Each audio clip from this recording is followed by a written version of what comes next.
आणि त्या कठीण काळामध्ये स्त्री शिकली तर कुटुंबाची थोडक्यात बरबादी होईल किंवा नाश होईल अशी ज्यांच्यामध्ये भावना होती, अशा या कठीण परिस्थितीमध्ये ज्योतिबांनी स्वतः त्यांच्या पत्नी सावित्रीबाई फुले यांना शिकवण्याचा प्रयत्न केलेला आहे. आणि अशा या प्रयत्नामध्ये त्या सावित्रीला त्यावेळेला शेण, चिखल, माती हे सर्व अंगावर घ्यावे लागलेले आहे. तरी सुद्धा ज्योतिबांनी आणि स्वतः सावित्रीने तो हट्ट शिक्षणापासून बाजूला न होण्याचं निमित्त केलेलं नाही. कुठलंही कारण त्यांनी ठेवलेलं नाही. आणि मी शिकवणार नाही, कारण नाही मी समाजासमोर जाऊ शकत नाही, या अशा गोष्टी होतात, मी घरात बसणार आहे, ही बंधनं त्यांनी कधी स्वतः वर लादून घेतलेली नाहीयेत. आणि त्याचाच परिणाम म्हणून आज स्वतः सावित्री तर शिकल्या, परंतु आतापर्यंतचा काळ बघितला तर आपण त्यांचा आदर्श ठेवून आज आपणही सुशिक्षित झालेलो आहोत, शिक्षित झालेलो आहोत. आणि अनेक प्रकारच्या या सावित्रीची नावं जरी बदललेली असली तरी सुद्धा नंतरच्याही काळामध्ये काही सावित्री होऊन गेलेल्या आहेत. उदाहरणार्थ आज आपल्याला आदर्श अशा जिजाबाईंचं उदाहरण आपल्या समोर आहे. स्वतः शिकल्या, त्यानंतर शिवबांना शिकवलं. त्यावेळेस त्यांचा काळही अतिशय भयानक होता. सुलतानशाही होती आणि या सुलतानशाहीतून आपल्याला मुक्त करायचे, गुलामगिरीतून मुक्त होण्यासाठी त्यांनी जिजाबांसारख्या, शिवबांसारख्या पुत्राला जन्म घातलेला आहे. परंतु या पुत्राला जन्म घातल्यानंतर सुद्धा त्यांच्यावरचं सगळंच संपलं आणि सहजासहजी स्वातंत्र्य मिळालंय हे असं अजिबात झालेलं नाही. तुम्ही जर इतिहास बघितला असेल तर या लखुजी जाधवांच्या मुलगी म्हणून ज्या जिजाबाई आहेत, यांच्या पत्नी लखुजी जाधवांच्या पत्नी सत्यभामा यांना ज्या वेळेस ही मुलगी झाली त्यावेळेस सुद्धा अतिशय कठीण काळ होता. आपण फक्त जिजाबाई आणि शिवबा यांचाच विचार करतो, परंतु ही जी बीज आहेत ही फार पूर्वीपासून रोपली जातात. एखादं बी लावलं तर त्या झाडाला फळं यायला अनेक वर्ष जातात. आणि बी जसं असेल त्याच पद्धतीने ते झाड सुद्धा येतं, त्याच पद्धतीने त्याची चव सुद्धा असते त्या फळाची.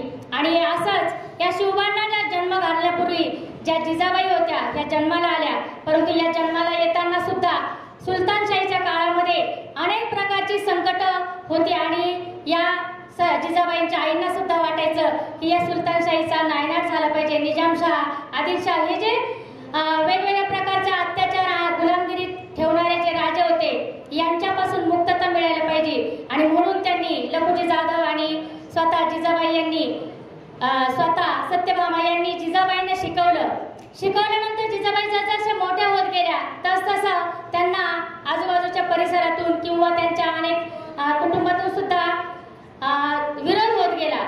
कारण काय, ते जिजाबाई ह्या तलवारबाजी आणि जे पुरुषांचे खेळ असतात, मर्दानी खेळ असतात, हे वडिलांप्रमाणे शिकण्याचा प्रयत्न करू लागले. त्यावेळेस त्यांना बंधने घालण्याचा पण प्रयत्न केला, पण लखुजी जाधव आणि त्यांच्या पत्नी या जिजाबाईंच्या पाठीशी उभा राहिल्या आणि म्हणून जिजाबाई घडल्या. कालांतराने जेव्हा त्यांचा विवाह मालोजी भोसले यांच्या मुलांच्या बरोबर झाला, शहाजी राजे हे त्यांची पत्नी, तेही गुलामगिरीतच होते आणि त्यांच्या निजामशाहच्या दरबारी नोकरीला असताना तेही सर्व अन्याय सहन करत होते. पण या अन्यायाला कुठेतरी वाचा फोडण्यासाठी जे जिजाबाईंच्या मनात होतं ते शहाजी राजांच्या मनात होतं की नाही, या गुलामगिरीतून आपली रयत सुखी करायची, स्वतंत्र करायची आणि स्वराज्य निर्माण करायचं. या स्वराज्य निर्माण करण्यासाठी शहाजी राजे आणि जिजाबाई यांनी प्रतिज्ञा केली. प्रसंग असा होता की त्यांचा विवाह चालू असताना सर्व लोक, त्यांचे रयत आणि नातेवाईक सर्व परिसरामध्ये सर्व आनंदाने लग्न सोहळ्यामध्ये सहभागी झालेले होते. पण त्या दरम्यान या लग्न सोहळ्यासाठी उपस्थित असणारे निजामशाह ज्यावेळेस दरबारात हजर होतात, त्यावेळेस हजर होत असताना सर्व तिथले रयत असेल, त्यांचे नातेवाईक असेल, त्यांचे वडील, आई, हे सगळं त्यांचा विवाह थांबून आलेल्या निजामशाहच्या सेवेसाठी धावून जातात. अक्षरशः अंतरपाठ धरलेला असतो, तो सुद्धा अंतरपाठ सोडला जातो आणि त्या निजामशाहच्या समोर त्यांना मुजरा करण्यासाठी जातात. त्यावेळेस जिजाबाई आणि शहाजीराजे यांना फार दुःख होतं. आमच्या लग्नाचा सोहळा सोडून या गुलामगिरीचा आपण राहतोय, त्यांना मुजरा करतोय आणि त्या एका निजामशाहच्या चाकरीसाठी किंवा त्यांना मुजरा करण्यासाठी सर्व जातात. मुळातच आतूनच त्यांच्या प्रेरणा होती की ही निजामशाही, ही गुलामशाही उघडून टाक टाकायची आणि आपलं स्वराज्य निर्माण करायचं. पण काही ठिकाणी एकदम विरोध केला, प्रवाहाच्या विरुद्ध गेला तर त्याचे परिणाम वाईट होतात. म्हणून ते जरा शांत राहिले.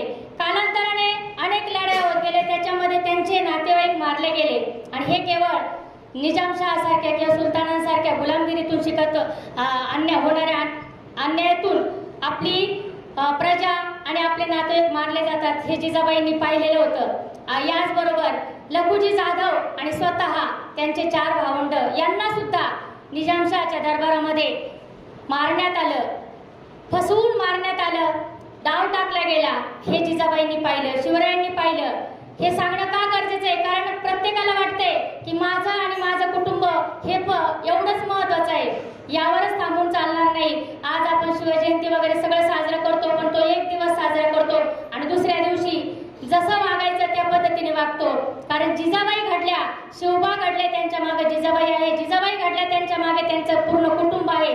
आणि या सर्वांनी एकच मनामध्ये बीज पेरलेले होते की अन्याय अत्याचार सहन करायचं नाही, या गुलामगिरीतून आपल्याला स्वराज्य निर्माण करायचं. हा मनात ठेवलेला हेतू अनेक वर्षापासून पुढे चालत आलेला होता.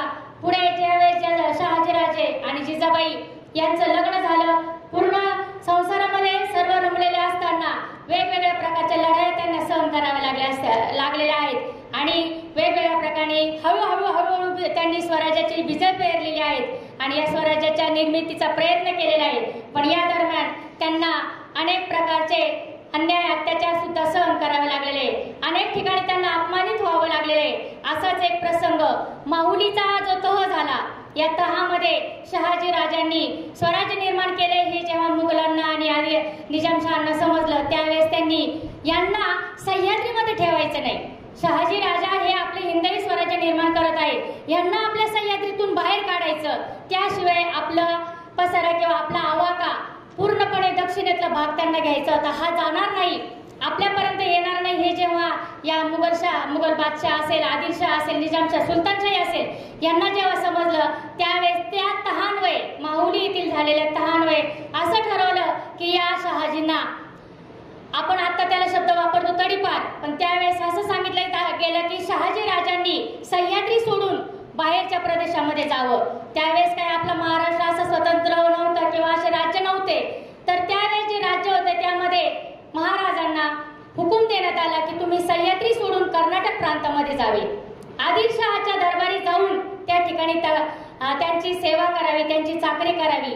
त्यावेळेस जर शहाजीराजांनी हा नकार दिला असता तर पूर्ण स्वराज्याचे थोडंफार निर्मितीकडे चाललेलं होतं. या सगळ्या त्रासात या सर्वावरती पाणी पडलं होतं.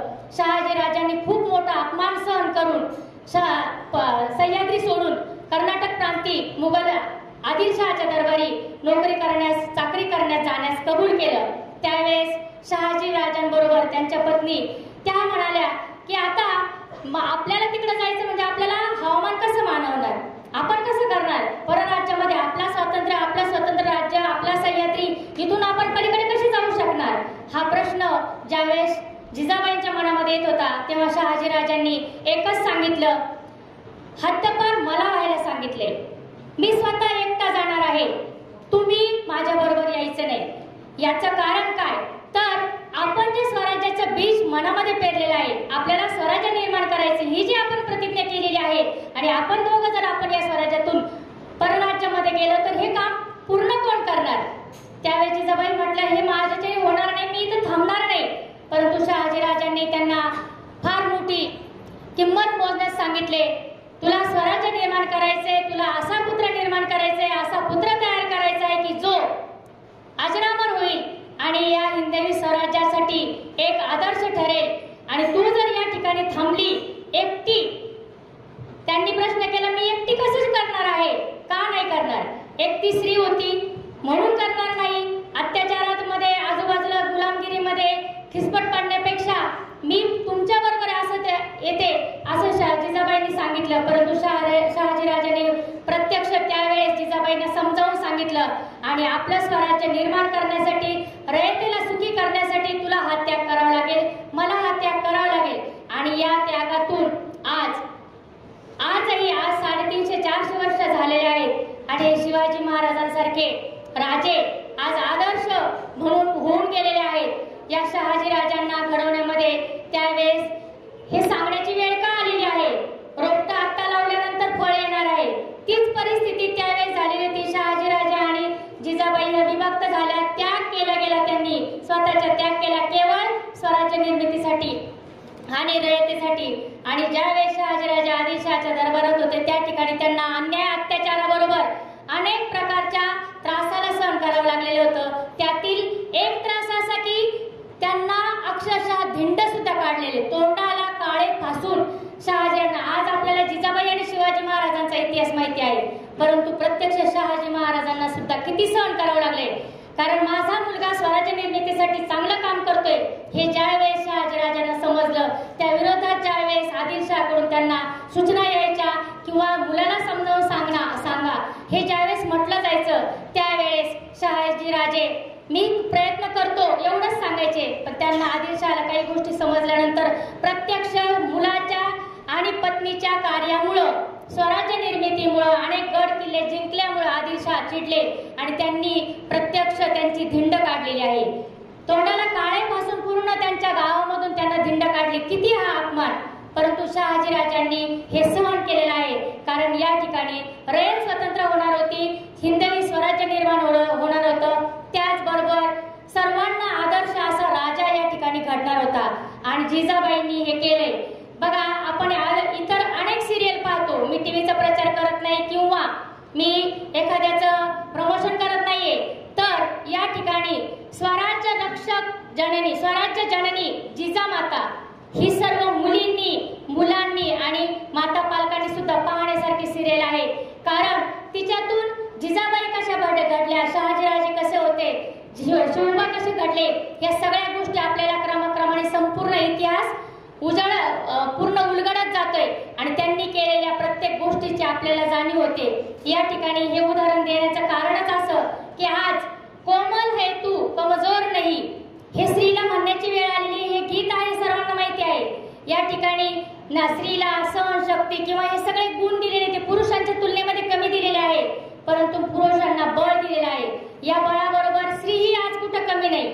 सावित्रीबाईंप्रमाणे जसं अनेक स्त्रिया शिकल्या, अनेक ठिकाणी पती पत्नी समाजासाठी असतील, आपल्या मुलांसाठी असतील, अनेक प्रकारचे कष्ट करतात आणि कष्ट घेतात, स्वतःच्या मुलांना शिकवतात. परंतु आज स्त्री शिक्षित झाली, अंतराळापर्यंत गेली. आत्ताच पालकांनी जे मनोगत व्यक्त केलेले आहे हे फार महत्वाचं आहे. आज आमच्याही काळामध्ये आम्ही जर बघितलं तर त्या ठिकाणी आमच्या काळामध्ये मुलगा मुलगी हा भेदभाव नव्हतो. आमच्या त्या दिवशी मॅडमशी पण चर्चा झाली, आम्ही पण खेळ खेळत होतो, परंतु आम्हाला कुठल्याही पद्धतीने मुला मुलींमध्ये खेळताना कधी कुठल्या प्रकारची लाज वाटलेली नाहीये आणि कधी आमच्या भावना सुद्धा त्या पद्धतीने उत्पीत झालेल्या नाहीयेत. या ठिकाणी सांगण्याचा उद्देश असा की आज जी परिस्थिती आलेली आहे, स्त्री शिक्षित केली, कालांतराने स्त्रियांचं प्रमाण, मुलींचं प्रमाण कमी व्हायला लागलं. मुली शिकत गेली, सुशिक्षित झाली, सगळं झालं.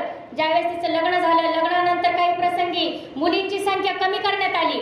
का तर ती शिकली तर बऱ्याच लोकांना प्रॉब्लेम यायला लागले, त्यामुळे मुली पुढे जायला लागलेले हे पण समाज व्यवस्थेला मान्य होईना. आणि म्हणून कालांतराने काही ठिकाणी वंशाला दिवा हवा आणि वंशाला दिवा असताना ही पंथी मारली गेली. या पंथीला मारण्यात आलं, ते पण कुठं, जन्माला येण्यापूर्वीच. अनेक ठिकाणी जन्म झाल्यानंतर ही मुलगी नकोशी, म्हणजेच ही फिंद्री, जी मुलगी नकोशी असते ती फिंद्री म्हणून तिला आई वडील स्वतः दगड्यावर नेऊन आपटतात. तिचा आत्मा काय म्हणत असेल ते एवढ्याशा बाळाचा, परंतु ती वंशाला दिवा हवा, मुलगा हवा, या कारणास्तव त्या मुलीला मारलं गेलं. तिला आपण फिंद्री असं म्हटलं जातो. या फिंद्रीला नकोशी करण्यासाठी अनेक सोनोग्राफी सेंटर आले, तिला गर्भामध्ये मारलं गेलं. आणि या मुलीला वाचवण्यासाठी पुन्हा एकदा शासनाने स्कीम आणली, सेव्ह गर्ल, मुली वाचवा, मुली शिकवा. यात पण भरपूर उपक्रम आणले आणि त्या उपक्रमाअंतर्गत मुली शिकवल्या, पुन्हा मुली वाचवल्या, शिकवल्या. आज अंतराळापर्यंत गेलेली आहे मुलगी. कोणत्याही क्षेत्रामध्ये मुलगी कमी नाही. मुलांच्या बरोबरीने आज मुलगी ही सर्व क्षेत्रामध्ये पुढे आहे, नव्हे त्यांच्यापेक्षा जास्त पुढे आहे असं मी सांगेल. या स्वातंत्र्याबरोबर, या शिक्षणाबरोबरच मुलींना सर्व काही सुविधा वगैरे मिळाल्या. आजची परिस्थिती काय आहे? मुली शिकली, सुशिक्षित झाली, परंतु आज या 1.5 ते 2 महिन्यामध्ये जर तुम्ही निरीक्षण केलं असेल तर काय आठवतंय, काय जाणवतंय तुम्हाला? पुन्हा एकदा मुलीची असुरक्षितता. शिकली सवरली सगळं झालं, परंतु मुलगी सुरक्षित आहे का? मुलगी सुरक्षित नाही हे सर्वांना जाणवते. आज मी मुलींना प्रश्न विचारते, मुलगी सुरक्षित आहे का? नाहीये. का बरं असं तुम्हाला वाटतंय? काय घडतंय? तुम्ही पण आता 11वी 12वीच्या मुली म्हटल्यानंतर किती जणांकडे मोबाईल आहे? हातवरती करा. मुलांकडे तर आहेच 100% मी सांगते. मुलींकडे किती जणांकडे मोबाईल आहे? एकही मुलगी अशी म्हणणार नाही की माझ्याकडे नाहीये पण मी घरी बघत पण नाहीये. किती मुली अशा आहेत की मी घरी सुद्धा मोबाईल हात लावत नाही. कारण समाजामध्ये काय घडतं हे जसं टीव्ही वरती कळतं त्याच्यापेक्षा क्षणात आपल्या मोबाईल वरती समजते. किती मुलींना या आता सध्या चाललेल्या का घटनांची जाणीव आहे? प्रामाणिकपणे हात वरती करा. अजिबात लाजायचं नाही, घाबरायचं नाही, कारण आज प्रश्न आपला तोच आहे. सर्वांना माहिती आहे का? नक्की ना? कोणी सांगू शकेल काय घडतंय? एका शब्दामध्ये पाहिजे मला, पूर्णपणे प्रसंग नकोय काहीच. काय घडलंय आजूबाजूला ज्याच्यामुळे शासनाला आज सखी सावित्री समिती स्थापन करण्याची वेळ आलेली आहे आणि अशा अनेक समित्या स्थापन होतील, अनेक प्रकारचे उपक्रम आणले जातील. हे केवळ त्या काळापुरतं होईल. परंतु यामध्ये आज सांगितलं, मी सांगेन तुम्हाला XYZ, आई वडील सांगतील, आणखी कोणी सांगतील सुरक्षिततेसाठी काय करायचं, काय केलं पाहिजे मुलींनी, हे सगळं सांगून हे संपणार आहे का? हे सगळं थांबेल असं वाटतंय का? मुलींना काय वाटतंय? आज मी समुपदेशन केलं, मी भरपूर डोस पाजणार आहे, मग या डोसामुळं तुमच्यामध्ये बदल होईल असं आहे का? घरी पण आई वडील डोस पाजतातच ना. इकडे जाऊ नको, याच्याबरोबर बोलू नको, हे करू नको, ते करू नको. किती जण ऐकतायत? किती जण आई वडिलांच्या आज्ञा पाळतायत? 100% नसेल, 50% तरी नाही पाळत. कुठं हात वरती आहे? ठामपणे जर असेल तर खरोखर ठामपणे हात वरती पाहिजे. त्याला सुद्धा लाजायचे? छान, अभिनंदन. ठीक आहे. बघा, माझा सांगण्याचा उद्देश असा की आज ही समिती स्थापन केल्यानंतर सर्व यंत्रणा कामाला लागते आणि कामाला लागताना प्रत्येकाला नेमून दिलेली कामं सर्वजण करतात. परंतु याबरोबरच स्वतःच्या मनाची सुद्धा तयारी पाहिजे. या ठिकाणी मीही एक स्त्री आहे, मला सुद्धा भीती आहे, मला सुद्धा मुलगी आहे, मी सुद्धा कोणाची तरी आई आहे. आज हे जे वातावरण आहे हे का कलुषित झालेलं आहे किंवा का हे भयमय झालेलं आहे, याचे कारण काय हेही शोधले पाहिजे. प्रत्येक ठिकाणी या समितीमार्फत किंवा अनेक येणाऱ्या उपक्रमामार्फत काय सांगितलं जातंय? मुलींना धडे द्या. ज्यावेळेस निर्भयाचं प्रकरण घडलं होतं त्यावेळेस सुद्धा भरपूर आंदोलन वगैरे सगळे झाले. त्यानंतर कोपर्डीचं आपल्या जवळचं प्रकरण घडलं होतं, त्यावेळेस डिफेन्स वगैरे शिकवले, कराटे वगैरे सगळं शिकवलं. परंतु तरी सुद्धा या घटना थांबत नाहीत. या घटना न थांबण्यामागचं कारण काय असेल तर माझ्या मते एक म्हणजे आत्ताच पालकांनी जे बोलून दाखवलेले आहे ते घरामधील संस्कार. मग मी म्हणत नाही की आई वडील त्यांना चुकीचं बोलायला शिकवतात, चुकीचं वागायला शिकवतात, असं नाही. तर माझा पहिला दोष किंवा रोष असेल तो म्हणजे या कोरोना काळानंतर प्रत्येकाच्या हातात पडलेल्या मोबाईलला. सगळ्यात महत्त्वाचं जे साधन आहे, जितका त्रास आई वडिलांना होतो तितकाच त्रास आम्हा शिक्षकांना होतो किंवा कोणत्याही क्षेत्रातल्या व्यक्तीला असू द्या, धडाधड निर्णय असू द्या, काही असू द्या, मोबाईलवर येऊन पडते आणि ते आम्हाला पण राबवते. त्या काळामध्ये गरज होती कोरोनाच्या काळामध्ये आणि म्हणून त्याचा वापर केला गेला. तो योग्य होता. परंतु आज मोबाईल प्रत्येक मुलाच्या हातामध्ये. मुलांना मी प्रश्न विचारते, मुलींना विचारले, काही नाही हातवरती केले, काही नाही केले. किती जण मुलं मोबाईल वापरतात? खरं खरं सांगायचं, खरं खरं सांगायचंय. आता सुद्धा किती जणांच्या खिशामध्ये मोबाईल आहेत? मॅडम अलाउड आहे का कॉलेजमध्ये? अलाउड आहे ना? हा, बघा, पालकांच्या इच्छेनुसार ठीक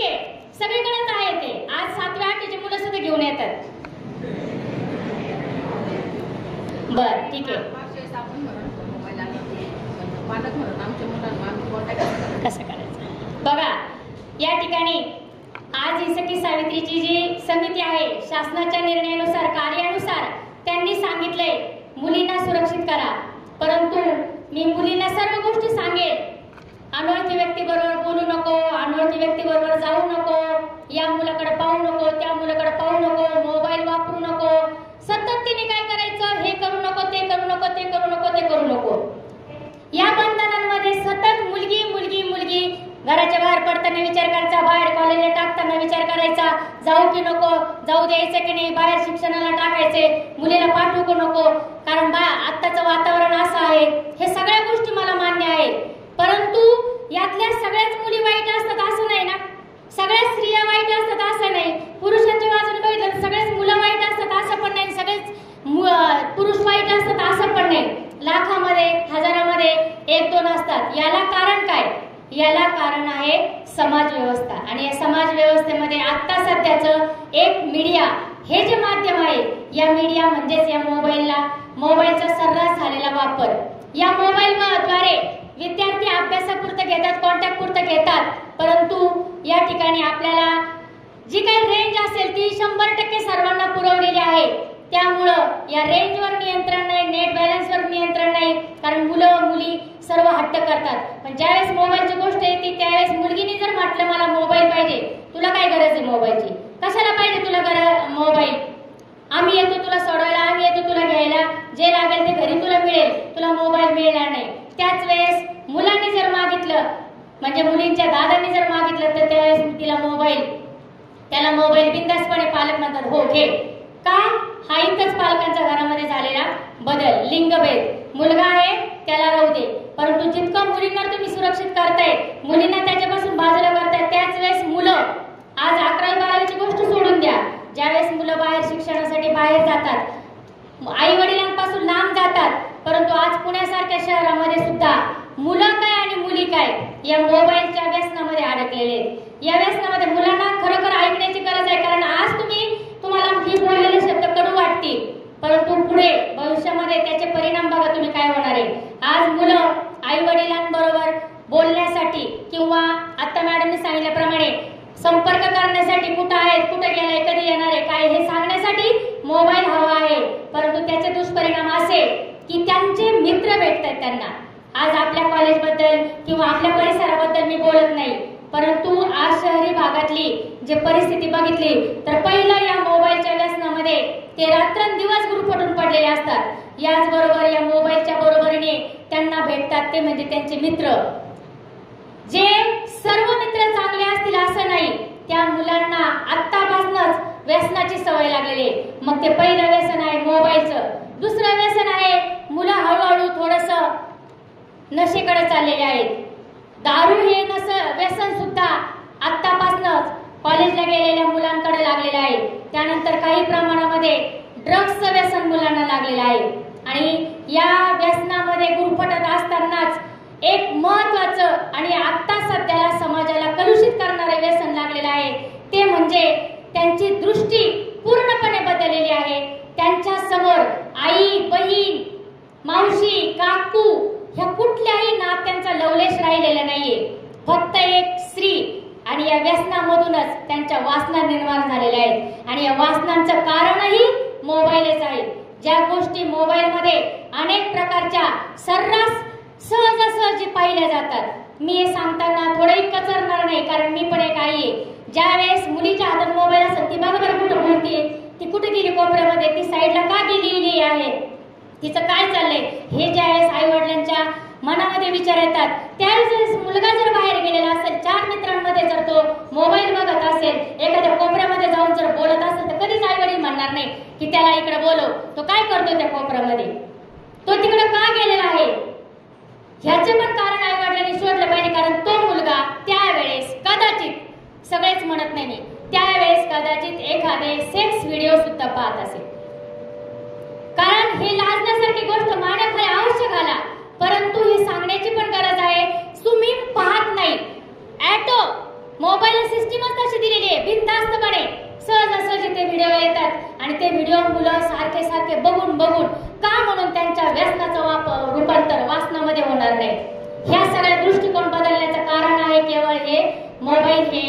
माध्यम, याचबरोबर दुसरं माध्यम त्यांना मिळालेलं आहे. याच संगतीमध्ये एखाद्या विद्यार्थ्याने जर तो ग्रुपने त्याच्याकडे मोबाईल आहे पण 4 जणांकडे मोबाईल नाहीये तर तो म्हणतो ये इकडं. मी पण हे आम्ही प्रत्यक्ष बघितलेलं आहे, हे उदाहरणं जाणलेले आहेत, पाहिलेले आहेत. तो विद्यार्थी त्याच्याकडचा मोबाईल असलेला ये इकडे थोड्या वेळ ती कधी कधी कॉलेजला दांडी मारायची, एखाद्या कानाकोपऱ्यामध्ये जाऊन बसायचे. तुम्ही पुण्याला बघितलं असेल तर मुली पण आणि मुलं पण ड्रग्सच्या आहारी जाऊन कुठेतरी माळरानावरती वगैरे पडलेले आहेत. आणि अशाच ठिकाणी या मुली पडलेल्या असताना वासनाधीन झालेले हे नराधम त्याचा गैरफायदा घेतात. आज हे मुलं एखाद्याकडे जरी मोबाईल असला तर त्याच्यामध्ये जो तो व्हिडिओ दिसत असेल ना तर तो काय करतो, सगळ्यांना गोळा करतो, ये इकडं. आणि ही शारीरिक प्रवृत्ती आहे, प्रकृती आहे आणि ही विकृती सुद्धा आहे. या विकृतीतूनच त्यांना काय होतं, हे आपण तयार केले जाते आणि मग त्याच्या समोर आलेली जी शिकार असते हे बघून बघून जे होत आहे ते शरीर त्याच्या समोर एखाद्या जंगली समोर जर एखादी शिकार टाकली, हरिण, बकरी, शेळी काही पण तुम्ही टाकलं तर तो प्राणी म्हणणार नाही की हे मी खाणार नाही, हे माझं खाद्य नाही. पण अशा या वासनाधीन व्यसनाधीन मुलांच्या नव्हे भावाच्या वडिलांच्या कुठल्याही वयाचा आता त्यांना भान राहिलेलं नाहीये. केवळ या भानातून या व्यसनाधीनातून त्यांच्या समोर आलेली शिकार ते सहजासहजी सोडत नाही. आज मी रस्त्याने चालताना मी अतिशय सरळ मार्गाने चाललेले आहे, परंतु चालता चालता जर एखादा मुलगा साईडला उभा राहिलेला असेल, एखादा 20-30 वर्षाचा पुरुष उभा राहिलेला असेल आणि त्याच्या नजरेमध्ये जर बघितलं त्याने जर ड्रिंक केलेला असेल, तो व्यसनाधीन असेल किंवा त्याच्यापासून आपल्याला कसं सुटका करून घेता येईल, आपल्याला कसं साईडला जाता येईल त्याचा आपण पटकन. कारण आज मी जी काही वर्षापूर्वी आता पालकांनी सांगितले खरोखर 2010 पर्यंतचा काळ ठीक होता, कुठली भीती नव्हती, आम्ही बिनधास्तपणे समाजामध्ये वावरत होतो. आज आम्ही ठीक आहे, आमच्या सावित्रीने आम्हाला शिकवलं, आज आम्ही सुशिक्षित झालो. पण आमच्या लेकींचं काय, या सावित्रीच्या लेकी ज्यावेळेस हा ग्रुप तयार केला जातो त्यावेळेस आम्ही ठामपणे आमच्या ग्रुपला नाव देतो, लेकी आम्ही सावित्रीच्या, आम्ही या लेकी सावित्रीच्या आहोत. पण आमच्या लेकींच्या लेकी काय, आज आम्ही सुरक्षित आहे, अभिमानाने सावित्रीचं नाव घेतोय आणि पूर्णपणे शिक्षण मिळालं, समाधानी झालंय, हे ठीक आहे. परंतु आज मुलींचा प्रश्न फार मोठा ऐरणीवर येऊन पडलेला आहे. आज आपलीच मुलगी, माझ्या स्वतःचं उदाहरण घ्या, माझी मुलगी इंजिनियर झालेली आहे, परंतु तिला परराज्यामध्ये ज्यावेळेस नोकरी मिळते त्यावेळेस मी तिला पाठवू शकत नाहीये, कारण त्या ठिकाणचं वातावरण गढूळ आहे, त्या ठिकाणी ती जाऊ शकणार नाही. गेली तर तिच्या सुरक्षिततेचं काय, नाही पाठवू शकत मी माझ्या मुलीला. हे माझ्यासारख्या अनेक पालकांच्या, आज शाळेला जरी पाठवायचं म्हटलं तरी बालवाडीची मुलगी सुद्धा या व्यसनाधीन लोकांना पुरेना, 70 वर्षाच्या आजी सुद्धा या व्यसनाधीन लोकांना पुरेना. कशाचा हा परिपाक आहे? ज्यावेळेस मुलींना तुम्ही सांगता त्याच वेळेस मुलांना सुरक्षित संस्कारित करणं, मुलींवर बंधनं टाकायचे आणि मुलांना मोकाट सोडायचं, ही जी संस्कृती आपली बिघडत चाललेली आहे. आणि याला कारण मी सर्वस्वी आई वडील आहेत असं म्हणत नाही. घरातून शिवबांना घडवणाऱ्या जिजाबाई घडल्या, जिजाबाईंना घडवणारे त्यांचे पती असतील किंवा त्यांचे आई वडील असतील, ही घरा संस्काराची पिढी, शाळा कुटुंब हे आपलं एक घर आहे. आणि या घरातूनच आज आपण सुरक्षितता सगळ्या गोष्टी सांगतो, पण त्याच वेळेस बंधनात टाकताना हे जी कोमल अशी कळी आहे हिला मुंगलूच द्यायचं नाही का, या समाजापुढे तिला ठेवायचंच नाही का? आज तिच्या अंगामध्ये खूप कलागुण आहेत, परंतु तो बंधनामध्ये काचेच्या पेटीमध्ये ठेवले जाते. जसं आपल्या शोकेस मधील काचेची वस्तू पडली की तिच्या अनंत तुकडे होतात, ठिकऱ्या होतात, त्याच पद्धतीने जर ही मुलगी बाहेर पडली तर या समाजामध्ये असलेल्या हैवानांना आणि या नराधमांच्या तावडीमध्ये जेव्हा ती सापडते तेव्हा पण तिच्या शरीराचे छिन्न तुकडे केले जातात. सांगताना अतिशय वाईट वाटतं.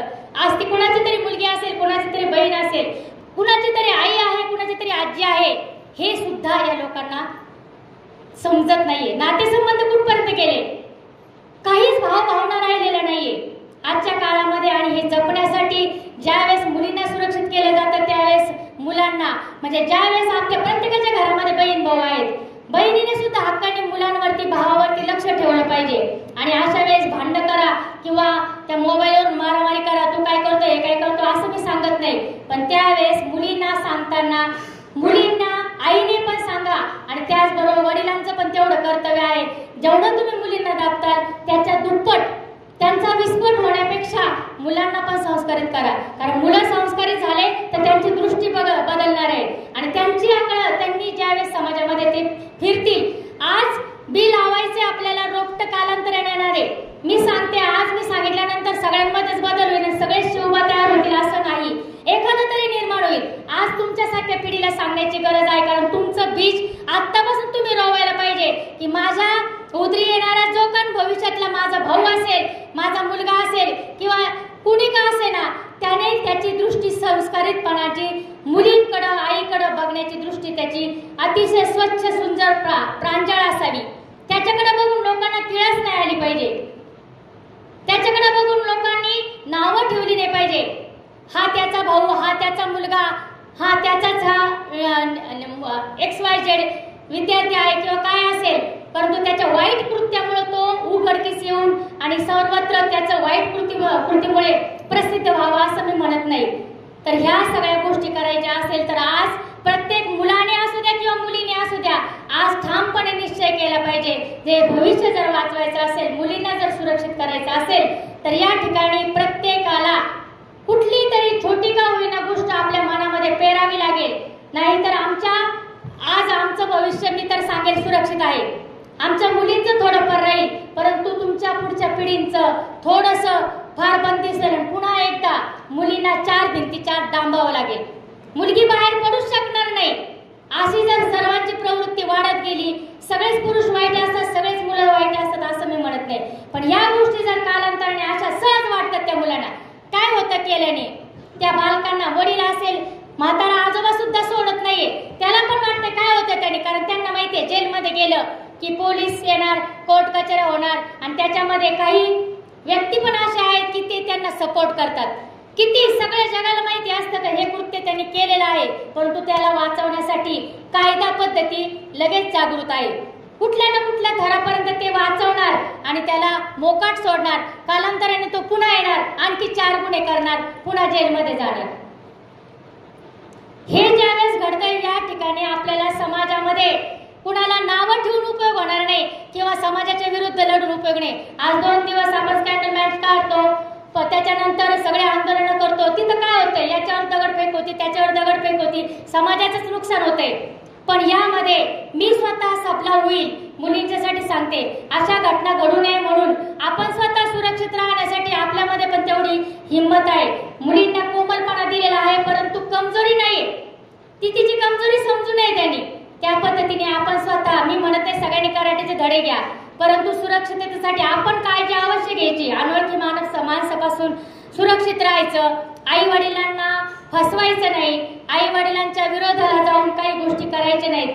याला अनुसरून सध्याचं दोन्ही गोष्टी सांगणं पण गरजेचं आहे, कारण काही मुली थोड्याशा 11वी 12वीला म्हणा किंवा बाहेर गेल्यानंतर त्यांना त्यांच्या मनातला देव भेटतो आणि त्या देवाच्या त्या मुलाच्या मागे ते जातात आणि अवश्य ते थोड्या दिवसापुरतं असतं आणि काही दिवस गेल्यानंतर एकतर त्याने कुठेतरी अत्याचार करून तिला सोडून दिलेलं असतं, ती धड आई वडिलांकडे येत नाही, एखादी अर्धी आलीच आई वडिलांकडे तर ती रडत येते, नसेल तर एखाद्या विहिरीमध्ये किंवा कुठेतरी तिने आत्महत्या केलेले सापडते.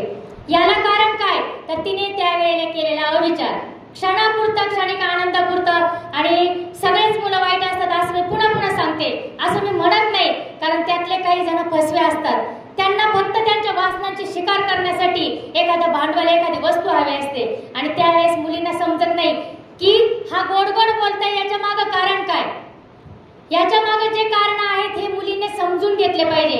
अवश्य तुम्हाला जर तसं काही वाटलं, तुम्हाला जर एखादा मुलगा आवडला वगैरे सगळं झालं, तर तुम्ही आई वडिलांना विश्वासात घ्या.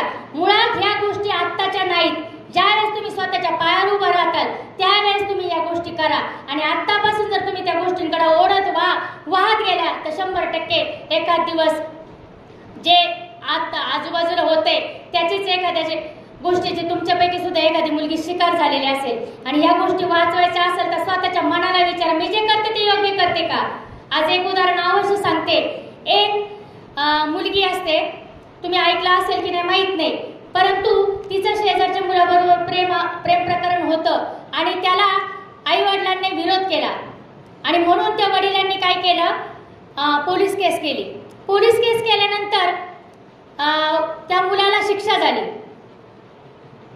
ती एक बाजू लावली मुलींवरती, त्या मुलगा माझ्या मुलीला त्रास देतो, बाजूला घेऊन त्या मुलाला काही दिवस कोठडीमध्ये ठेवलं. पुन्हा कालांतराने तो मुलगा ज्यावेळेस बाहेर आला, कोठडीच्या बाहेर आला, त्याने बदल्याची भावना मनामध्ये ठेवली होती. त्यावेळेस त्यांनी घरात आल्यानंतर त्याच मुलीने त्याला आई वडिलांना विश्वासात न घेता पुन्हा त्याच्याशी संबंध जुळवले, फोनवर असतील किंवा कोणत्या गोष्टी असतील, आणि संबंध जुळवल्यानंतर एक दिवस आई वडिलांचाच काटा काढायचा असं ठरवलं. अक्षरशः आई बाहेर कामाला गेलेली असते आणि वडील आणि मुलगा घरामध्ये असतो, तिचा भाऊ आणि वडील घरामध्ये असतात. ही मुलगी आपल्या त्या मित्राबरोबर कट कारस्थानामध्ये शिजून घरी त्या मुलाला बोलवते. आणि सांगायला पण खरंच वाईट वाटतं, त्या मुलीने त्या मुलाच्या समवेत वडिलांचा खून केला, स्वतः भावाचा खून केला. त्या भावाचं प्रेत तिने फ्रीज मध्ये ठेवलं, वडिलांना प्लास्टिक पॉलिथिन पेपर मध्ये गुंडाळून मारून पूर्णपणे कॉटवर टाकून ठेवलं. स्वतःचा मोबाईल घेतला आणि स्वतःच्या मोबाईलवरती तिने तिच्या नातेवाईकांना सूचना मेसेज टाकले की ज्या मुलाविरुद्ध मी तक्रार केली होती, म्हणजे पप्पांनी तक्रार केली होती तिथे होती, त्या मुलाने मला पळून नेलेलं आहे. हे सगळं सहमतीने झालं. आणि तक्रार काय मेसेज काय टाकला की या मुलाने मला XYZ मुलाने मला पळून नेलेला आहे. आणि मोबाईल तिथंच ठेवून ती निघून गेली. जाताना तिने फक्त काय केलं, आपल्या वडिलांचा आणि भावाचा काटा काढला. का तर त्या क्षणापुरतं ती प्रेमामध्ये पूर्णपणे वेडी झालेली होती. आणि सर्वत्र 2 दिवस पोलीस त्या मुलाला शोधत होते, कारण पोलिसांना आणि सर्व मीडियाला सर्व नातेवाईकांना वाटत होतं की भावाचा आणि वडिलांचा खून केला, 100% त्या मुलीचा सुद्धा त्या मुलाने काटा काढलेला असेल. परंतु त्यानंतर जेव्हा शोध घेण्यात आला, त्या शोधांती असं समजलं, सर्वत्र CCTV फुटेज वगैरे याच्यातून असं शोधलं गेलं की ही मुलगी स्वतः त्या मुलाला घरात घेऊन आलेली आहे.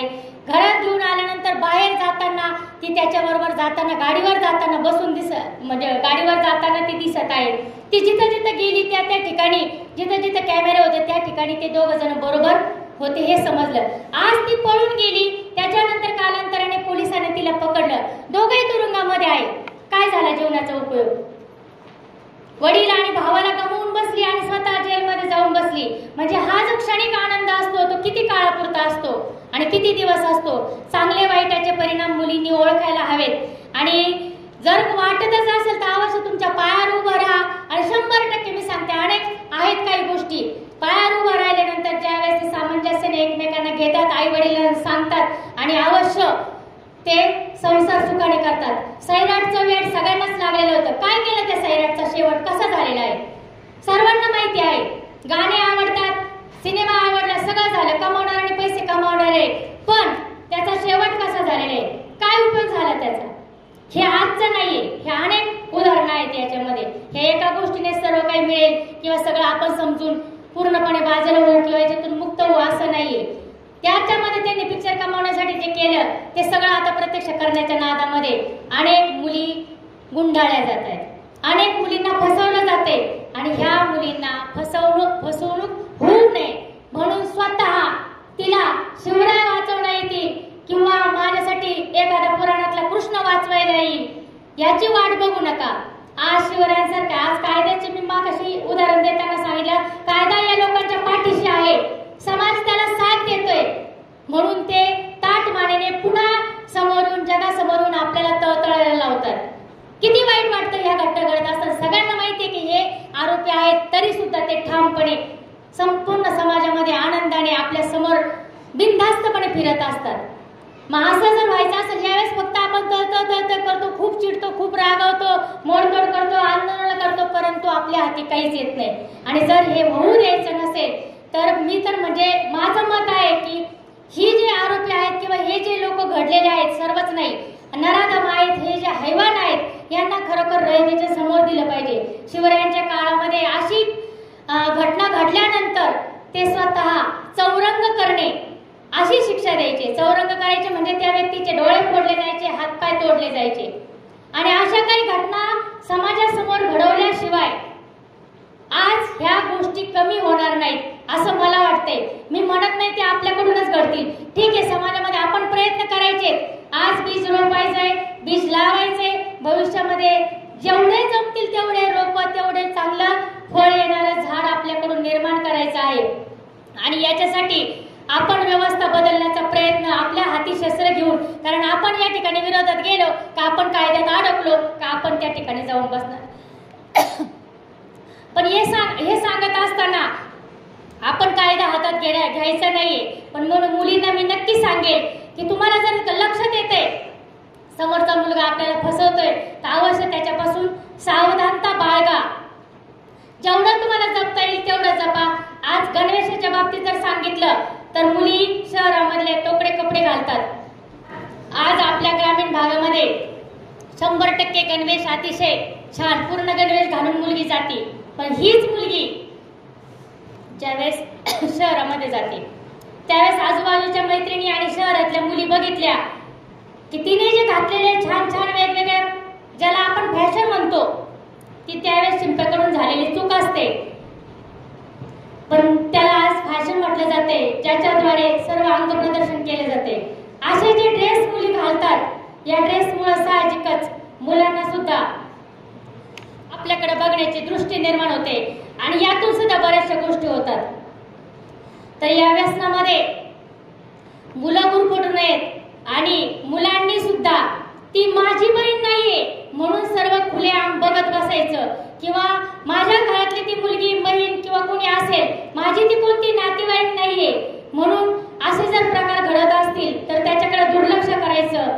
या गोष्टी सोडून ही माझीच बहीण आहे, कुणाची तरी नातेवाईक आहे पण ती स्त्री आहे, तिला वाचवण्यासाठी प्रयत्न करण्यासाठी स्वतःच्या मनामध्ये ते बीज पेरा. पाहण्याचे दृष्टिकोन बदला. पाहण्याचा दृष्टिकोन बदलला तर सर्व काही एकदम व्यवस्थित होईल. आणि आज तुम्हाला काळाची गरज, आता मी सांगितल्याप्रमाणे तुम्ही स्वतःच्या मनामध्ये ठरवा भविष्यामध्ये आमच्या समोर येणारी आमची मुलं कशी असतील. आणि त्याच्यासाठी जर आम्ही याच प्रकारे हैवान निर्माण केले, नराधम निर्माण केले, याला कारणही पालकच आहे. कारण बऱ्याच घरामध्ये पालक स्वतः व्यसन करून येतात. व्यसन करून आल्यानंतर ते आईला बहिणीला मारतात आणि हे जे त्यावेळेस तो मुलगा बघतो त्यावेळेस तो स्वतः त्याला काहीच वाटत नाही. म्हणजे त्याच्या दृष्टीने स्त्री ही पूर्णपणे कमी लेखली जाते. वडील मारतायत मग माझ्या समोरची कुठली स्त्री असू द्या मी तिला पण किंमत देणार नाही. सगळीकडेच होतंय असं नाही. दारू पिऊन येणारे पालक आहेत, गुटखा सिगारेट वेगवेगळ्या प्रकारची व्यसन करणारे पालक आहेत. आणि हे ज्यावेळेस तुमच्या समोर येतात त्यावेळेस तुमच्या समोर हे घराघरामध्ये जर घडत असेल तर त्या मुलाला बिघडायला अजिबात वेळ लागणार नाही. तर माझे या ठिकाणी आता सर्वच पालक असं असतील असं नाही, परंतु तुमच्या पण बंधू भगिनी कुणी असतील तर त्यांना पण सांगा. आईचं सुद्धा पूर्णपणे मोबाईल मध्ये जर लक्ष असेल आणि मुलीकडे लक्ष नसेल, मुलाकडे सुद्धा लक्ष नसेल, तो जर आपल्याला काहीतरी येऊन आनंदाने सांगत असेल, लहान मुलांचं का होईना, आई आज असं झालं असं झालं, आई म्हणते जाऊ दे ते नंतर सांग, थांब जरा. टीव्ही पाहत असतील, मोबाईल पाहत असतील, याच्यातून जर त्यांनी मुलांकडे दुर्लक्ष केलं तर तरी सुद्धा हे परिणाम होणार आहेत. आणि असे हे वेगवेगळे प्रकार परिणाम होऊन आज जो समाज बिघडत चाललेला आहे या समाजाला सुधारवण्याचं कार्य आज आम्ही आमच्या लेवलनी करणार आहोत. आम्हाला सांगितलेल्या कार्यानुसार करणार आहोत. पण फील्डवरती प्रत्यक्ष आई वडील तुम्ही आहात आणि भविष्यातले तुम्ही सुद्धा आई वडील आहात. तुम्ही विचार करा. आज या समाजामध्ये जे घडतंय अशीच मुलं मुली आम्हाला निर्माण करायचे का एक सुसंस्कारित नागरिक निर्माण करायचंय आणि या भविष्याला या देशाला सुंदर असा नागरिक द्यायचा आहे. हे सर्वस्व तुमच्या हातामध्ये आहे. आणि याबरोबरच आजपासून मुलांनी पण आणि मुलींनी पण योग्य तो मार्ग मी सांगेल म्हणून नाही करायचा, तर स्वतःची दृष्टी बदला आणि योग्य दृष्टिकोनाने आज समोर चला. आज तुमच्यासारख्यांची समाजाला फार गरज आहे आणि प्रत्यक्ष नाही तरी अप्रत्यक्षरित्या का होईना जेव्हा आपण दृष्टिकोन बदलतो त्यावेळेस आपल्याला पॉझिटिव्ह पाहिलं तर पॉझिटिव्ह दिसेल, निगेटिव्ह पाहिलं तर निगेटिव्ह दिसेल. आणि अक्षरशः चर्चा होती, हा त्या मुलीचं असं झालं, त्या पालकाचं असं झालं, तसं झालं. ह्या चर्चा करण्यापेक्षा मी काय करू शकेल, मी याच्यातून कशा पद्धतीने चांगला मार्ग काढेल, मी इतरांबरोबर करण्यापेक्षा माझ्या मुलाला माझ्या मुलीला पिढीला सुरक्षित करण्यासाठी काय काय करेल या गोष्टी जेव्हा तुम्ही स्वतःपासून निर्माण करताल त्यावेळेसच अतिशय सुंदर असा महाराष्ट्र तर घडेलच पुन्हा एकदा. अतिशय बलवान असा भारत सुद्धा घडवण्यासाठी अतिशय सुंदर असे नागरिक या कॉलेजमधून नक्कीच निर्माण होतील ही अपेक्षा मी व्यक्त करते. आणि आज मला या ठिकाणी बोलण्याची जी संधी दिलेली आहे त्याबद्दल मी संयोजकांना संपूर्ण टीमला खूप खूप धन्यवाद देते आणि मनोगत थांबवते. धन्यवाद.